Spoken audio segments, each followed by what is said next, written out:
yesterday. And chapter 13 is going to discuss the story of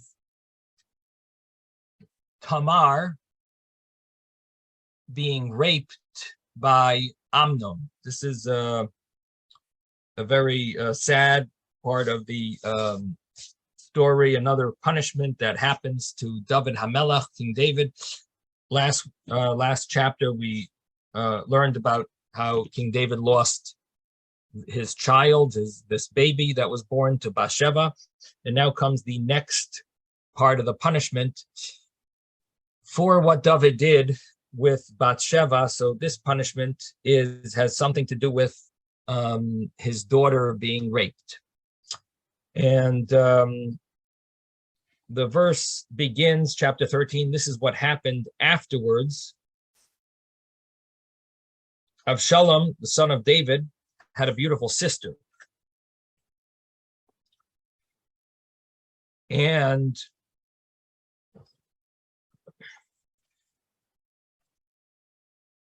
the verse continues, whose name was Tamar. And Amnon, the son of David, loved her. So what we have here is there's a beautiful girl, David's daughter, princess. And Avshalom is the sister, is the brother, Avshalom is the brother. Amnon is what you would call a half-brother, because Amnon is from a different mother.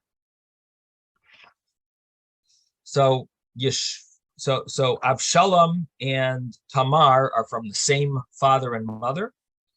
Amnon is from the same father, but a different mother. Now, the verse continues, says, Amnon lusted to the point of illness for his sister Tamar, for she was a virgin, but it seemed impossible for Amnon to do anything to her. And the meaning of this verse is a little vague. One understanding is that he wanted her because she was a virgin, and that made her more attractive to him, as attracted as she was, as attracted as he felt towards her. He was even more attracted to her because she was a virgin. That's one way of reading it. Another way of reading it is because she was a virgin, she did not publicize herself at all. She was not hanging out. She was not, hanging out in his circles. She was, she was limiting where she went because she was a single girl. And because of that, it made it very hard for him to try and have any type of relationship with her. Amnon had a friend named Yoinadav. And Yoinadav was a relative. Yoinadav was the son of David's brother, Shima. And Yoinadav was a very cunning man. He was a chacham, it says. He was wise. The only thing is, it says wise, but which normally we think of as something positive, but as Rashi tells us, chacham l'risha. It's based on a Gemara. He was wise for evil, cunning. He he knew how to do types of trickery and things. And he saw Amnon, verse 4, he said to him, why are you so downtrodden? In the Hebrew, it's dal. Another translation of dal is weak. Why do you look so weak?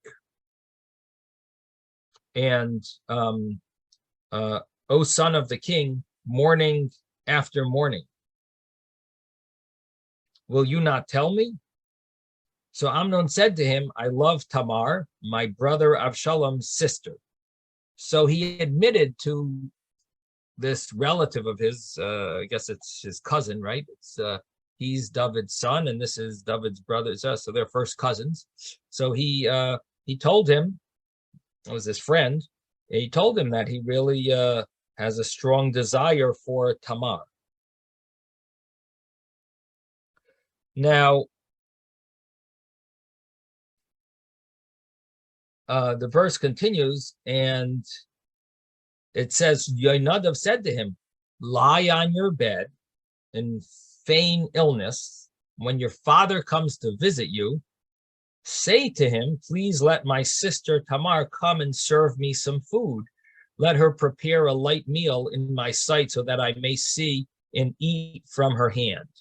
And what that means is that Yoinadav's advice was that he should pretend that he has no appetite.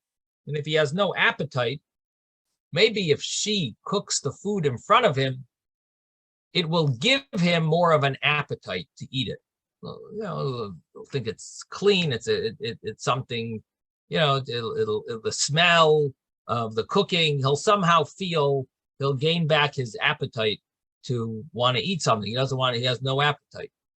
And so he wanted, so Yoinadav thought that if David, the father, comes to visit him when he's sick, he could tell him, maybe Tamar could come and serve me some food. Maybe it'll bring me back my appetite. I guess it's a little surprising that David did not catch on to this. Why does he want his sister? Why does his sister need to make this food? And why can't anyone just make the food? And why is he emphasizing his sister here? Additionally, why does she have to cook it in front of him? Why can't she just send it over? And somehow David does not catch on to this. He sort of, feels bad that Amnon is sick and he doesn't feel good and he doesn't have an appetite. And, he figures that, this would be a nice thing if Tamar comes and cooks something up for him, and maybe it'll bring back his appetite and he'll eat. So the verse continues and says, so Amnon lay down and feigned illness, and the king came to visit him. Amnon said to the king, please let my sister Tamar come and prepare 2 dumplings in my sight, basically like 2 pancakes, and so that I may eat from her hand. The Gemara talks about that they were fried, so something that they fried. So he asked that she should come and prepare this. So David sent to Tamar at the house, saying, go now to your brother Amnon's house and prepare a light meal for him. So Tamar went to her brother Amnon's house where he was lying down. She took some dough, kneaded it, prepared it in his sight, and she cooked the dumplings. And she then took the pan and poured it before him, but he refused to eat. Amnon then said, remove everyone from before me. And of course, Amnon wants everyone out of there. And everyone went away before him. Amnon then said to Tamar, bring the light meal into the room so that I may eat from your hand. So Tamar took the dish of dumplings that she made and brought it to her brother Amnon into the room. So he's in his bed, and Tamar is fried these pancakes, and she now wants to give it to him and leave, and he is not satisfied with that. Of course, he has ulterior motives over here, and he says, I want you to serve me in the bedroom, and no one should be here, because the implication is it's embarrassing that he's that she's going to have to feed him. But really what he's intending is he doesn't want anyone to hear when she screams. So the verse continues and says, she was serving them to him when he grabbed her and said to her, "Come lie with me, my sister." But she said to him, "No, my brother, do not violate me, for such things are not done in Israel. Do not commit this despicable act. Where could I go with my shame? And you would be considered in Israel as one of the despicable men." So she's claiming to him three things. Number one is, this is a despicable act. Number two, where would I go with my shame? And number three, you will be downgraded from your status and people will look at you as someone who's despicable. And she continues rebuking him, and she says, "So now speak to the king, for he would not withhold me from you in marriage." She says, what do you have to rape me for? Let's get married. We can get married. But he refused to heed her voice. He overpowered her and violated her and lay with her. So the first question that has to be asked here is, what does she mean that he should ask the king that they should be able to get married? Aren't they brother and sister? So I did explain earlier that they're not exactly brother and sister. They have the same father, which is not accepted by all opinions, but that's the common understanding here, is that they have the same father and they didn't have the same mother. There is a view that mentions that they didn't have the same father either, because because Tamar, together with Avshalom, they are children of Maacha. Maacha was a Eshes Yafas Toyar. Maacha was a woman who we read about last week in the beginning of the Torah portion, that there is a situation when Jewish people go to war that a man has the right, if he captures a captive, he has the right to take her, a captive girl that he falls in love with, and he would be allowed to marry her, live with her once, and then possibly marry her. And it's a big debate among the commentaries exactly how the process works. Is he living? Is he having relations with her in the war on the field? Is he having relations with her in private? Is he waiting a month? The Torah talks about waiting a month, shaving her head, letting her nails grow long, and making her look ugly, and only then having relations with her. Is that the relations we're talking about? Or is it even before that he would be allowed to have relations with her once? But the bottom line is that there is an entire process, a whole procedure of how this is done and when it's permissible, but it is permissible. There is something called the Eshes Yafas Torah. That is a permissible, it's allowed in the Torah.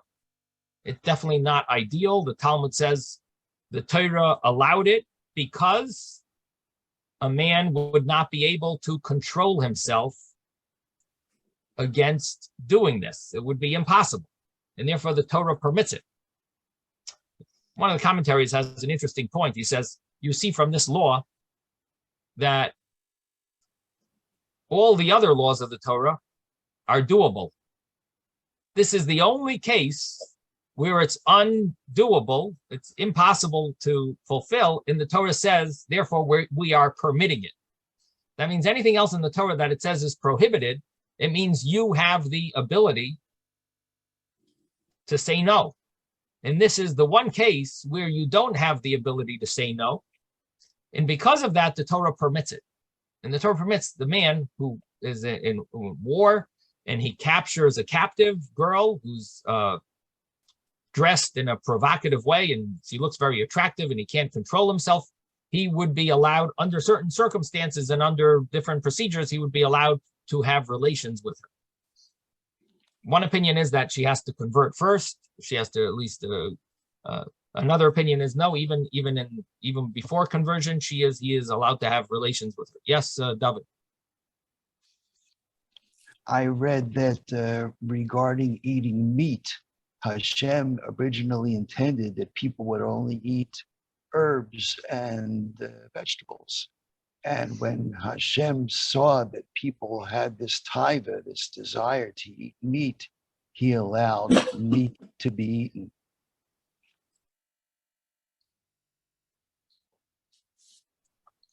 So does that mean that they can't control themselves from eating meat? Right, Is that what you're saying? all right. I think that's what they said that Hashem said. I think it's in Medrash that Hashem saw that people couldn't control themselves from eating meat. So Hashem allowed meat to be eaten. At first, it was only with korbanos, but eventually it was all meat. And Jewish people had kosher laws, and the non-Jewish people didn't have those laws.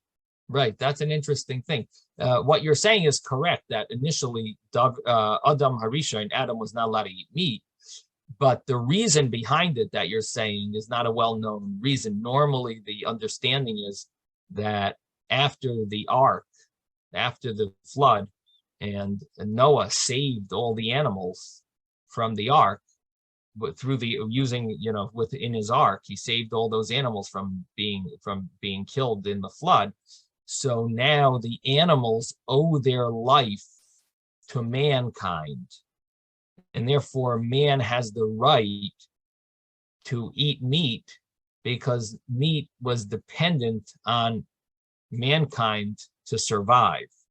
So I think that's the more common understanding of why God permitted meat to be eaten. But in any event, either way, the idea is that if something is impossible, God would permit it. And therefore, anything that the Torah says is prohibited, it means you have the ability to control yourself. Some things are harder than others, but we have the ability to control ourselves because, so again, the idea of Eshes Yafas Toar, this woman who is beautiful, who is a captive, is permissible. Someone would be permitted to have relations. The person who captured her would be permitted to have relations with her, because to tell a soldier you can't have relations with her would be impossible for the soldier to control. Now, there are many rules about this. There's a whole Gemara in Kedushin. The Talmud talks about, the certain number of the rules. He's only allowed to take one woman. He can't take two, only for himself, and not for his father, not for his son. He's not allowed to subjugate her during battle, which is a discussion of exactly what that means. But the bottom line is that this is something that the Torah does permit. And the Talmud does seem to differentiate between the rules of the first time, that, in other words, do we just allow him to have relations once, and then she needs to convert, and or even the first one. So it could be she needs to convert even before the first relations, and the story, how it connects to our story here in the book of Shmuel Beis, is because David HaMelech had fought a war and fell in love with a woman called Machal.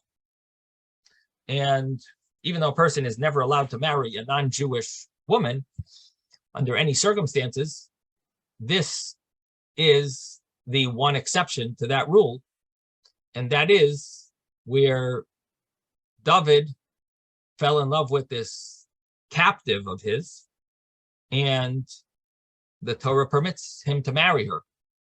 And the permit to marry her is called Eshes Yafas Toar. And the understanding, the simple understanding, is that before she converted to Judaism, David HaMelech had relations with her that once, and she became pregnant. And she had a child, and the child's name is Tamar. And so David was not married to Ma'acha yet. He was allowed to have relations with her once, and that child's name is Tamar. And that Tamar, according to Jewish law, being that she was not, her father was not married to her mother, it was just a relationship. They, it was Ashes Yafas Torah. They weren't officially married. It was permitted. He was permitted to have relations with her. She would be allowed to marry Amnon because she is not officially a brother and sister. Now, why is that so? Well, she's not Jewish. Tamar is not really Jewish. Why is she not Jewish? Because her mother never converted.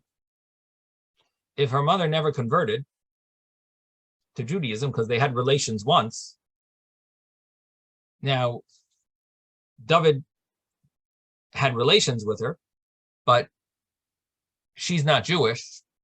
That makes the daughter not Jewish. So Tamar is not really Jewish, but Tamar converted to Judaism. So now Tamar is a convert. When a person converts to Judaism, their parents and their siblings are not considered related to them because they are like a child who's reborn. They're like a newborn person. They have a new entity. So Tamar is a convert. Her mother is a convert. And ultimately, she could marry who essentially it's sort of her brother because her father is David and his father, Amnon's father, is David.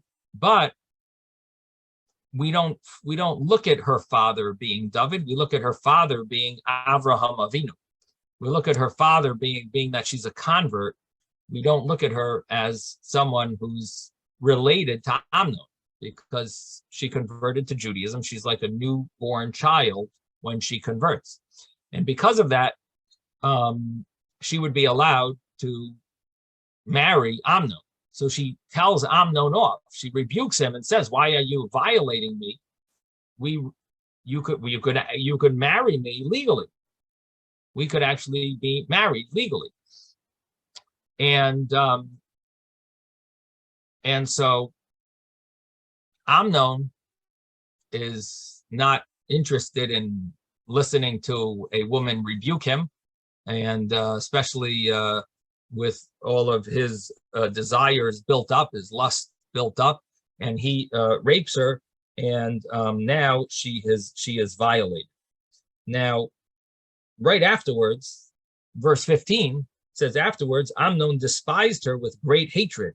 His hatred was even greater than his love that he had felt for her. So Amnon said to her, "Get up and go away." So now he's kicking her out of the house.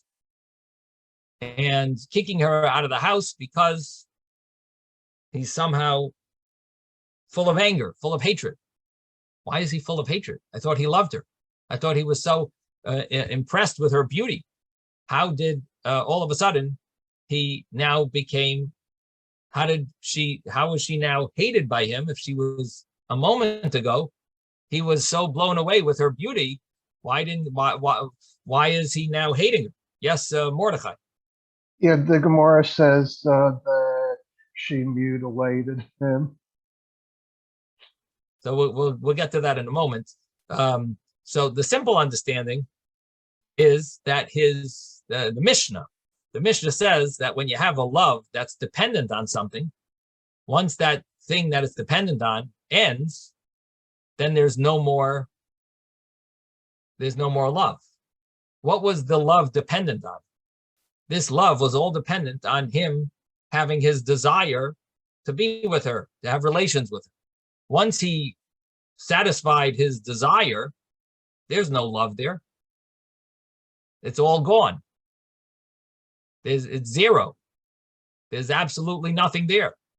So his love was totally based on his physical interest in her. And now that it's no longer there, he no longer has any love. Now, you could still ask, well, where did he get the hatred from? And that could be connected to a few things. And one of them is what Mordechai touched upon.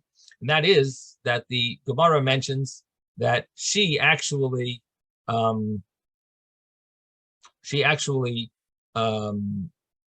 severed his organ. doesn't really explain to what extent, but one of the commentaries explains that in those days it's customary for the girls to put on some type of a moisture on the hairs in their private area, which would make them poke. They would like poke, and because of that, it would, for someone who was single, this was sort of like all single girls would have that, and therefore, for him to have relations with her, he got poked, but being poked was no big deal. But she sort of twirled her hairs together, so it was very hard, and caused sort of like the hairs to actually sever his organ. But however you learn, however you understand the Gemara there, that's that is a statement in the Gemara to that she took some type of revenge on him. But the other understanding is that simply she rebuked him and she really put him in his place, and so he hated her for that. But the bottom line is that, well, there is also a whole psychological concept here as well. The psychological concept is that when you are guilty of something, you're full of regretfulness. And when you regret something, what's the first thing you want to do? Blame it on someone else. So he had such regret for what he did that he figured, let me be angry. My anger should be towards her. In other words, he's angry at what he did, and he has nowhere to, no one really to, he has no way he can handle this regret that he has. He's so full of regret that he just takes that anger that he has and he just channels it towards her, towards Tamar. Okay, so I guess my time is just about up, but we have 1 minute left. Susan, did you want to say something, Susan? I wanted to ask about, was there an age for the men? Are they allowed to take any, if they're going to war, they're allowed to take any woman of any age? So it was the women who are in the war. In other words, he's capturing a woman at the, in the battle. And the non-Jews in those days, what they used to try to do was to take the men's mind off the battle and have them fall in love, and lose their focus on the battle. Okay, and so they would wear very provocative clothing. They would dress in a very provocative way that was part of the way the non-Jews used to fight their wars in order to try to get the Jewish people to, especially against the Jewish people, to try to get them to not be able to focus on the war. And this was a scenario of Eshes Yafas Toar that was permissible. Okay, now I'm talking about. Okay, everyone have a great day. Rabbi Wernick is taking over. Thank you, Rabbi.